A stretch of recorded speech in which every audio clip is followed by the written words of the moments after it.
Ako, mga kadadis Frankie, ano ba tong mga balibalita to mga ka-idol? Na alam nyo mga ka-idol, ang nangyari na hindi akalain ng karamihan na magagawa ito ng sariling pakapatid, punto por punto.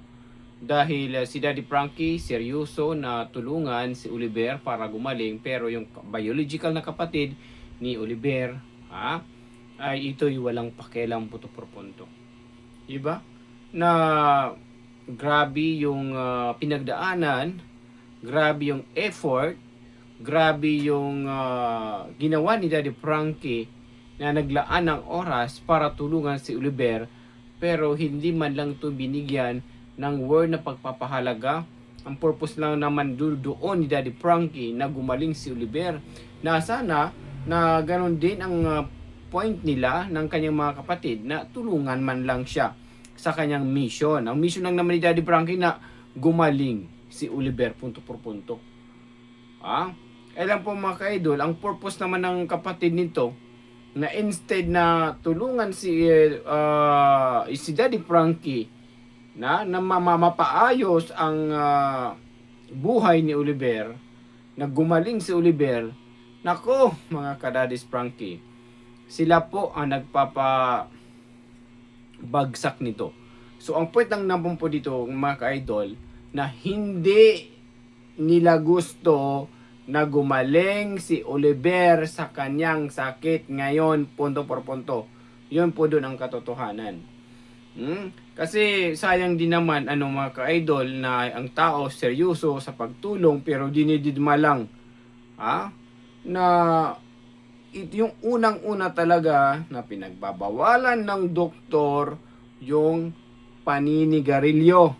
Kasi yung nicotine nga na hindi makakatulong sa paggamot ng sakit ni Oliver punto por punto, sa gamutan ni Oliver. Ngayon mga ka-idol, parang sila pa ang nagtutolerate, nagko-convince nito. Wala, sige Oliver, manigarilyo ka hanggang kaya mo. So it means na ang purpose nila, si Oliver ay mamatay sa kanyang karamdaman ngayon. Please comment section below mga ka-idol kung anong masasabi nyo po dito mga ka-idol, na gustong mamatay na si Oliver ng kanyang ilang kapatid punto por punto. Please comment section below. Kasi kung mahal nila si Oliver, dito natin masusukat na hindi ganong pangugali, hindi ganong pagkukonvince, hindi ganong pagtutolerate, na alam nila, alam ko na alam ni Ansing, na kapag may maintenance ka, bawal talaga ang paninigarilyo. Bakit? Na parang sila pa ang nagpupush na, hala, sige Oliver, sigarilyo ka. Di ba yung ganun? Anong point? Please comment section below. Kasi sayang din naman mga ka-idol. Kailangan na ba tigil suporta? Tigil bigay gamutan? Tigil gamutan na ba? Si Daddy Frankie kay Oliver? What do you think guys? Please comment section below kung may mga opinion kayo, reaction kayo dito mga ka-idol. Ganun lang po dun mga ka-idol, na dito natin makikilatis ang isang tao kung mahal ka talaga nito punto por punto. Kasi kung mahal ng mga kapatid si Oliver, hindi ganung pang-uugali ang ipapakita nila at concern sila nito punto por punto. Ganun lang po mga ka-idol. Kasi parang hindi nababahala sila mga ka-idol kung ano man mangyari balang araw kay Oliver, lalo yung kay Ansing. Tinatolerate nila si Oliver.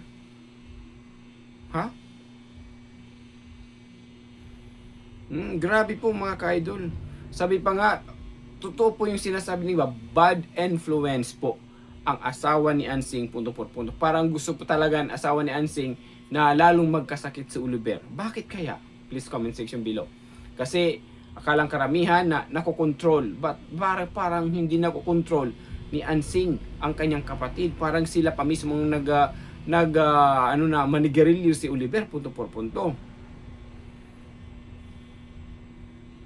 Sabi pa nga dito, bad influence yung asawa ni Ansing.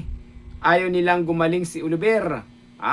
hindi mawala sa kanilang ayuda ni Daddy Frankie, baka nga hindi pinapainom ni Ansing ang gamot ni Oliver. Baka may point din po dun mga kaidol. May point po dun. Kasi Ansing, so kung manood ka man ngayon, sayang lang yung ginagawa mo, yung pagpapainom mo ng gamot, tapos pinapasagarilyo nyo pa mag-asawa. Kayo pa talaga mismo mga nagtotolerate nito. Hindi man lang sinaway. Hindi man lang tinigilan si Oliver sa kanyang bisyo ng paninigarilyo, pero gusto niyo talaga na tuloy-tuloy. Bakit kaya? Nakakahiya po yung ganun kasi mas dapat mabigyan ng priority, magtumulong si Daddy Frankie ng ibang tao, pero kahit tumutulong si Daddy ng ibang tao, pero binibigyan pa rin priority ang iyong kapatid Ansing dahil sa pagmamahal. Pero wag na tulungan niyo si Daddy Frankie, wag lang puro feelings na tinutulungan pero hindi pala. Ganun po, wag maging kasi marami pong nakakalam, marami nang nakakahalata na parang kayo pa ang nagko-convince ito na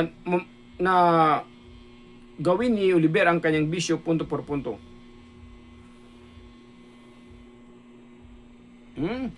Nakakahiya po yung ganun mga ka-idol, na instead na sila ang sumaway kay Oliver, parang sila pa ang nagko-convince nito. Ano kaya ang point nila dito mga ka-idol? Ano kaya ang ibig sabihin nila dito mga ka-idol? Tao ba talaga? Ang purpose talaga na Ansing gumaling si Oliver, or purpose Ansing na mamatay agad si Oliver para masarili ang bahay? What do you think guys? Please comment section below. Kasi hindi na po tama.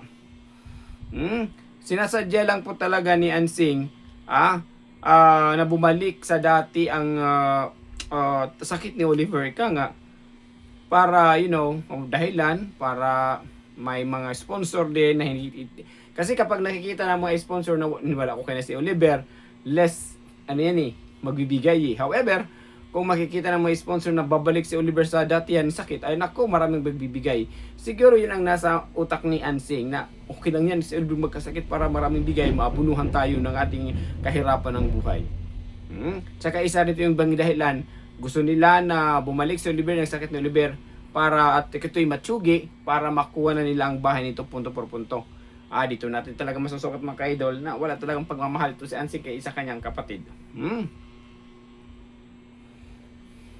Sabi pa nga dito, sabi nga ni Ansing, galakas daw manigarilyo asawa niya, kaya di nagagaling yan si Oliver. Siguro niisip ni Ansing, di naman pabayaan ni Daddy Frankie. Umasa na lang. Alright? Umasa na lang si Ansing na okay lang manigarilyo, total di ka papabayaan ni Daddy Frankie. Nandiyan lamang lagi si Daddy Frankie. Okay lang yan. Di ba yung ganun? Wag naman yung ganung punto. Ipakita din ninyo sa mga tao na mayroon kayong malasakit. Again, mayroon kayong malasakit, kahit kunting malasakit man lang kay Oliver punto por punto. Hindi totoong may pagmamalasakit sila kay Kuya Oliver, may intention na magkasakit. Correct. Intention lang nila na gusto nila magkasakit sa Oliver. Bakit? Para makapag-chat si Ansing. Daddy Frankie, may sakit si Oliver, kailangan ng gamot ng ganito, kailangan ng pagkain ng ganito. Siyempre si Daddy Frankie, isang lang yan, request mo. Okay, anong Gcash number dyan, Ansing? Or magpapadala ko dyan ng aking ka-team Daddy Frankie, yung aking mga tauhan, yung aking mga staff, ipapadala ko dyan. Diba? Yung mga ganun. Kasi you know that already. What do you mean? Alam niyo na magiging dyan, rason ni Ansing kung bakit. Sabi pa nga ng ibang mga kairo, para may magkasakit at tuloy ay ng ayuda. Correct! Ayuda po ang binabasihan doon, sinusukat ni Ansing, ayuda. Ayuda na hindi matigil sa pagbibigay kay Oliver at sila'y maambunan sa kanilang pangangailangan araw-araw. Yan ang katotohanan. Antayin nyo naman mga ka-idol, lalo kay Ma'am Susan Antonio, hello, we love Jarot. Di ba? Ganun lang po dun mga ka-idol. Kailangan na bang tumigil si Daddy Frankie sa pagsusuporta kay Oliver? Dahil even Oliver hindi marunong makinig. Dapat actually bisa mga ganyan. Kasi si Oliver di pa masyado magaling Dapat yung nagbabantay nito ang dapat. Pero wala Wala din ginagawa si Ansing Kailangan na ba na si JJ na ang mag-alaga kay Oliver? Kasi wala tayong maasahan kay Ansing Wala tayong maasahan kay Ansing si Ansing ay gagaling. Wala tayong maasahan kay Ansing kung si Oliver gagaling. Lalo magkakasakit si Oliver. Dahil pinapahinahayaan na lang nila ito kung anong gagawin ni Oliver. Okay lang. Kung magutom ka, balik ka lang sa bahay. Ganun lang po doon. Huwag kang magbisyo ka. Mabuti yung bisyo para mabilis yung ganun. Di ba? Gusto nila paikliin ang buhay ni Oliver. Yun ang point ng dyan. Yung bayaw. Naku, yung bayaw sarap sarap katukan ng ulo. Alam niya na bawal. Dapat kung maninigarilyo siya, huwag siya magpapakita sana kay Oliver para hindi si Oliver naman, hindi naman maglaway ang tawag doon sa maglaway ba or mainggit. Yung ganun lang po doon mga kaidol. Kasi ang nangyayari po dyan, parang gumagawa sila ng paraan na makapanigarilyo si Oliver. Makapanigarilyo si Oliver punto por punto. Sabi pa nga dito, mga kadadis Frankie, ang minsan na binigyan si Oliver ng sigarilyo, ibig sabihin palagi na yan. Of course, because cigarette is addiction. Syempre, para magkasakit si Oliver, laging may sustento si Avatar. Correct, 100%. Gusto na laging may sustento mula kay Daddy's Frankie. Daddy's Frankie talaga ang naging sandalan ng lahat. Saging sandalan, lalong-lalo na si Ansing. Sa mga bang pasok, don't forget to subscribe this YouTube channel, Kuya SMB Vlog. Diba? Doon po mga ka-idol, yun talaga yung gusto ang point ng iba dito na totoo. Para magkasakit sa Oliver, palaging may sustento si Avatar. Palaging may pangsugalak. Ang gusto nila may sakit si Oliver. Totoo po yung gusto nila laging may sakit sa Oliver dahil may pira po sila. May pangpuhunan, dagdag puhunan sa sabong kung ano man yung mga bisyo ang mayroon sila. Di ba? Ganun lang po doon. Sabi pa nga malaman na ayaw nila gumaling si Oliver para continuous ayuda buhay. Buhay ba buhay ni Tarsier. Ibig sabihin buhay ni Ansing kasi yung iba tao Ansing, Avatar, iba-iba. So yun lang po doon mga ka-idol. Yung point ni Kuya SMB na ibang tao nga really concerned and love to care Oliver but the family, the sibling of Oliver, hindi man lang nagpaparamdam, hindi man lang pinapakita sa mga sponsor yung tunay na malasakit katulad sa pamilya ni Dangdang na grabe yung concern, grabe yung support ng ni Laika, ni Ate Jet, saka ni Tatay na sana ganon din sila. Kahit paano mai-convince, ipakita man lang sa pasyente kay Kuya Oliver yung tunay na pagmamahal. Kahit paano baka sometimes maisip ni Oliver na okay na siguro na gawin ko ito kasi yung aking pamilya wala namang pakialam sa akin di ba? Nagre-rebuild po si Oliver kasi hindi niya nararamdaman yung mahal siya ng kapatid. Lalong-lalo sa kanyang kaarawan hindi mo na binigyan ng pagpapahalaga kasi umaasa lang si Ansing kasi na may magbibigay na sponsor na para makapagbili ng cake kung ano-ano man. Ganun lang po dun mga ka-idol. Siyempre, hindi yan napansin din ni Daddy Frankie. Alam naman natin si Daddy Frankie medyo busy sa Luzon, Visayas at Mindanao sa kanyang misyon sa pagtulong ng ibang tao. Ganun lang po dun mga ka-idol. Kasi unang-una mga ka-idol, why na tinutolerate nila dahil po unang-una, sabi ng karamihan, may isang bagay talaga. May atensyon sila na kunin ang bahay ni Oliver. Kung isu lumala na. Ganun lang po. Kasi yung mga kasulatan na yan, nandun yung point kung dumaan sila sa legal na proseso. Magiging common na bahay na lang yun. In case kung mawala na si Oliver. At kung sino pupunta dyan sa kalupaan nila, doon na lang matutulog. Baka naman naman ni Ansing mga ka-idol, nasabihin, dito muna kami kasi yung aming bubong tulo, yung aming bubong malamok, yung CR namin butas-butas. Yung aming bahay nasira ng bagyo, na umuulan nga, bahay namin, bahay lang kapag maaraw. Pero kung umuulan, hindi eh. Di ba yung ganun? Maraming dahilan para makuha ang bahay ni Oliver nila Ansing, punto por punto. Ganun lang po doon natin dito natin maano mga ka-idol, na hindi mahal ni Ansing at gustong mamatay ng ni Ansing si Oliver, punto por punto. Tama po ba yun mga ka-idol, yung ginagawa nila?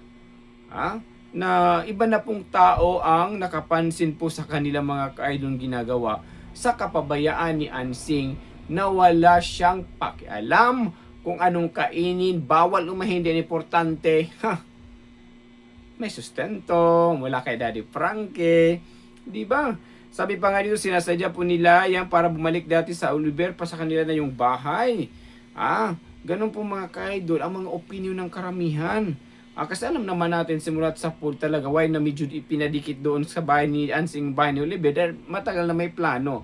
Mamatik din utak ni Ansing laki na ng nagastos ni Daddy Frankie, totoo po yun. Malaki na po ang nagastos ni Daddy Frankie kay Oliver. Para gumaling lang, pero yung tunay na kadugo walang pakialam sa sitwasyon ni Oliver. Correct, walang pakialam. Mabuti pa yung ibang tao, may pagpapahalaga pang binibigay at binibigyan ng effort time para tumulong, pero yung sariling pamilya, nako, walang paki sa sitwasyon ni Oliver. Ganun ba talaga? Gaano kagahid talaga? Ano ba talagang laman ng isipan ni Ansing? Totoo po yun. Sana inaisip ng pamilya, inaisip ni Ansing na nagkaganyan si Oliver ngayon. Hindi yan walang may kakibat na yan na salapi.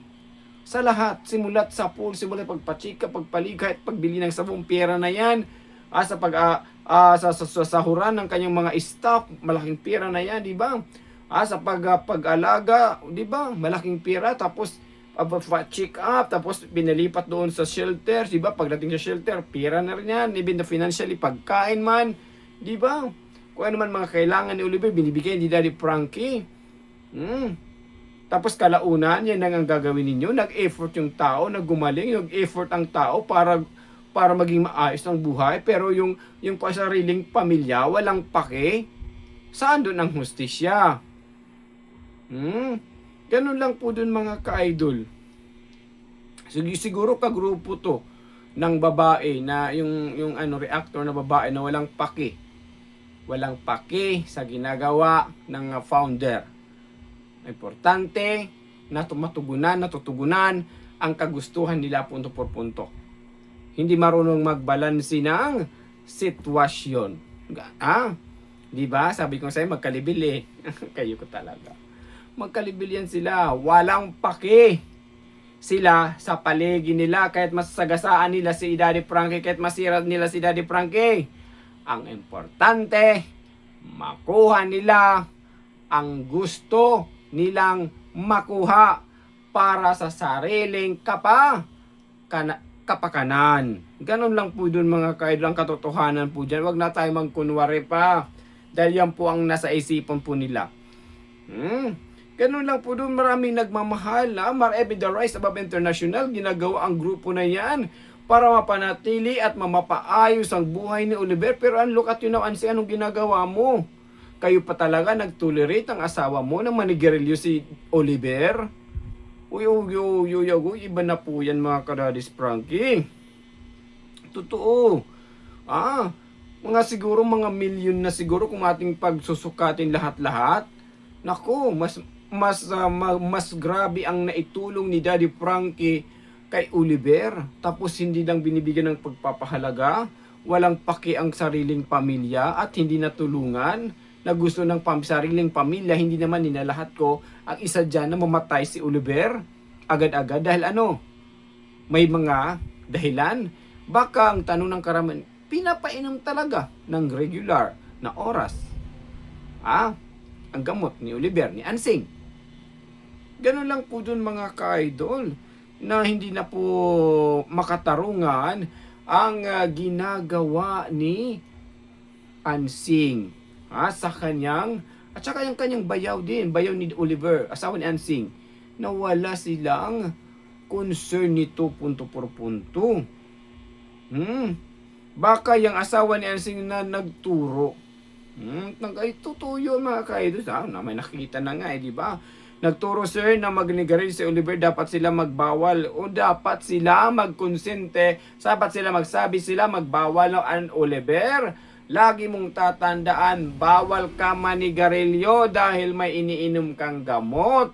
Kasi kung umiinom ka ng gamot, sabay paninigarilyo, sayang lang ang pera na inilaan ni Daddy Frankie para sa iyong maintenance na gumaling ka punto por punto. At dahil alam naman natin ngayon mga ka-Daddy Frankie na hindi pinupulot ang ang salapi. Kailangan talaga na bigyan ng effort, bigyan ng oras na pagtatrabaho para ka lang makasalapi. Hindi naman tayo nasa gobyerno na, di ba? Yung ganun po mga kahit nga si Oliver pinapabayaan dahil hindi lang po si Oliver maraming dito sa buong Pilipinas, maraming naghihirap ngayon dahil sa kapabayaan ng DSWD. Nagtuloy, nakapagbigay ng opinion ng iba, baka ang nagtuloy dito si ang asawa ni Ansing na manigarilyo si Oliver. Ganun lang po dun. Nakakasabi pa nga nila, Oliver dapat magbawal sila pa kung nakonsintihin. Nakakawalang respeto kay Daddy Frankie. Totoo po yun, kailangan na bang bitawan ni Daddy Frankie si Oliver? Please comment section below mga kail. Kasi nagsasailang si Daddy Frankie ng panahon. Kung may mga ideas kayo, opinion regarding po dito, please comment section below. Grabe po mga ka-idol. Sabi ginagawa ng lahat ni Daddy Frankie na gumaling at binigyan ng priority si Oliver. Tapos, at saka nakatulong rin si Oliver, kahit si Oliver walang trabaho, pero si Oliver ang ginagamit niyo para kayo kumita ng pera. Si Oliver, katulad kay Ansing, di ba? Nakakakuha siya ng malalaking salapi kay Daddy Frankie noon dahil kay Oliver. Tapos ngayon, bago ang itayong bahay, maraming nagbibigay ng mga sponsor kay Ansing dahil sa pangalan ni Oliver. Si JJ din, may nagbigay din na makakatulong sa hanap buhay ni JJ. Dahil din sa pangalan ni Oliver. Kaya si Oliver ang naging susi ng kanilang kaginhawaan kung ituloy-tuloy ang mga naitulong ng mga sponsor nito punto por punto. Ang problema mga ka-idol, parang hindi pinapahalagahan ang mga naitulong ng ibang supporter-sponsor ni Daddy Frankie sa mga pamilya ni Oliver. Dito natin masusukat mga ka-idol na suporta lang ang hinahabol nila, hindi yung kagalingan ni Oliver punto por punto. Kailangan na bang itigil ni Daddy Frankie ang kanyang pag-support sa gamutan ni Oliver? Please comment section below. Sa mga bagong pasok, please don't forget to subscribe this YouTube channel, Kuya SMB Vlog. Ganun lang po dun mga ka-idol. Ang vision mission ni Kuya SMB, magkaisa magtulungan para maging solido, pulido ang Daddy's Frankie community sa tulong po ninyo. Basta nasa katwiran at nasa tama, ipaglaban mo. Again, this is Kuya SMB. Para sigurado punto por punto, pack na pack and full na full. Have a good day, everyone. Sa mga mega love shoutout muna, The Rise of International. From US, of course, ibang grupo po na patuloy sumusuporta kay Kuya SMB. Maraming salamat. And of course, mega love shoutout muna kay Daddy Frankie. Don't skip ads mga ka-idol. Kaya na boss, isama na rin yung kay Kuya SMB na malaom-laom. Agoy na malaom-laom kasi kung mga waray nun, Bisayanon, aton ini nga maupay. Magtulungan tayo. Again, hanggang dito na lang muna tayo mga ka-Daddy's Frankie, mga ka-SMB channel. Mega love shoutout po dito. Basta sa katotohanan na may katamang katwiran, huwag niyong ibaliwala yan. Ipaglaban natin. Alang-alang sa komunidad na nagmamanage na si Daddy Frankie. Kung alam natin na mali, huwag natin itolerate, ikakaayos ng lahat. Hanggang dito na lang. God bless. Mabuhay tayong lahat. Sa mga bagong pasok, don't forget to subscribe to this YouTube channel, Kuya SMB Vlog. Maraming salamat. Have a good night, everyone. Mabuhay kayo lagi. Big love shoutout muna kaya sa mga vloggers na umaarangkada ngayon ng tagumpay. Big love shoutout muna dyan sa aking mga kaibigan. Hindi ko na po kayo isa-isahin. The Pure Hearts, big love shoutout. Na pinangalan ni Michelle Japena, of course, si Mama Sir Isaac. At sa lahat mga kaibigan kong vlogger na lang. Lahat-lahat. Sa Kalingap, sa Techram, of course, dito sa Daddy Frank Community. Hanggang dito na lang. God bless. I love you all. Ingat kayo lagi. Keep safe always. Mga senior citizen, matulog ng maayos. Matulog ng maaga. Huwag puro cellphone.